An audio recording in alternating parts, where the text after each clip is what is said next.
বাংলাদেশে আল কায়েদা তৎপরতা নিয়ে জাতিসংঘের নিরাপত্তা পরিষদের সতর্কতাকে সরকার আমলে নিচ্ছে না বলে জানিয়েছেন স্বরাষ্ট্রমন্ত্রী সালাউদ্দিন আহমদ।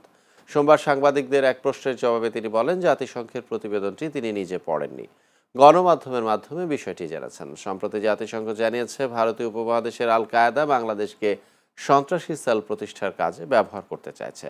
এ বিষয়ে মন্ত্রী বলেন, প্রতিবেদনে কিছু পর্যবেক্ষণ থাকতে পারে, তবে না দেখে মন্তব্য করা সম্ভব নয়। গণমাধ্যমে যতটুকু জানা গেছে, প্রতিবেদনে এই ধরনের ঘটনার সম্ভাবনার কথা অনুমান করা হয়েছে। সালাউদ্দিন আহমদ বলেন, অনুমান নির্ভর রিপোর্টের ওপর নির্ভর করা যায় না। আমরা এগুলো আমলে নিচ্ছি না, রিপোর্টও এখনো পড়িনি। তাছাড়া আমি যতটুকু শুনেছি পত্রিকান্তরে, সেটা ওখানে বলা হয়েছে যে তারা একটা এজিউম করেছে, একটা অনুমান করেছে যে এরকম হতে পারে। তো অনুমান নির্ভর কোনো রিপোর্টের উপর আমরা তো অ্যাকশন করতে পারি। সেই বিষয়টা জনগণ বলবে।